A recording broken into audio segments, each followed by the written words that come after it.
Jim Messina talks about regrets. He's had a few. I'm John Bowden from Rock History Music. It's a question I ask everyone I interview. Knowing what you know now, what would you change? Would you go back and whisper something in your younger self's ear to stay away from drugs, or to not be so cocky, to watch your ego, not to drink, to pay more attention to managers and the money? You can imagine the answers that I get from a lot of rockers. Jim Messina was in the latter part of Buffalo Springfield. He helped create the band Poco, and then later Loggins and Messina. He has seen a lot. As a producer, he touched a lot. I asked him if he had any regrets. Sometimes people forget with those early rock and rollers that they were 20. They got a lot of fame really fast. And for some people, talking to you, I've seen a lot of your interviews, but talking to you, you seem like a very level-headed type of guy. It would take a lot to get you rattled. Am I wrong to think that? It would, and if I got rattled, that scares me, because, I would never want to get to that point. If you could be a little bird whispering in your younger self's ear, is there ever a time you'd stop and you'd give yourself advice not to do certain thing in your past? No, I think that my intuition, my whole life has always been right, as far as the right decisions to make.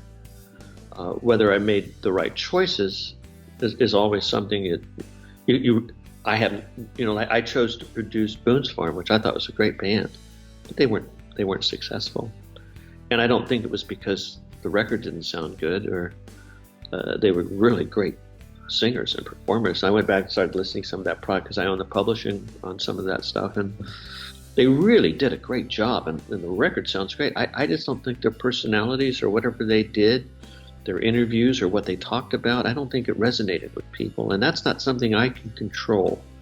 But I made that choice because I liked where they were coming from as far as their music and their songs, and Michael Delbecq was the head of A&R, and he had a lot of things to say, promising we're going to really work on this band. And in those days, CBS, when they said in the record field, when they said we're going to do this, or we're going to work on this, or you can trust we'll spend, they did. They worked hard for their artists. So, but I know. I just if I have any regrets at all, it would be I wish that I'd had a little closer picture of my ego, because there were times when I thought my ego was a little too big for the success that was going on. And later on in life, I got out of music. I was going to become a Gestalt facilitator, so I studied Gestalt, and I got a chance to know myself a lot better and be able to reflect on who I was and how I behaved. And that's the only reason why I can say that. Nowadays, I make different choices. I will focus on more of a counterintuitive way of dealing with something, whereas in those days it was more reaction. But no, I'm very happy with the people I've worked with. I'm happy with. I thought Clive Davis did a great job for Loggins and Messina, and for a lot of other acts. He was a wonderful person to work under. He was, he's a very assertive person, and certainly has his own reasons why he does things, but he cares. And very few people subsequent to him, I thought, cared as much. Bruce Lundvall was a very good record company president to work. He cared, a great music person himself. When we get out of having music people in our business, making choices is when we get into trouble, I think, because when we start looking at numbers as being what's appealing, I don't know that great art has ever been established by a price. It usually becomes valuable after people have had a chance to study it and listen to it and look at it. That's when it has value. But even some of the great artists in the beginning of time, Michelangelo, I don't think he made very much money. The church took advantage of him, from what I recall. If you would like to see Jim Messina, he has shows going on all throughout the year.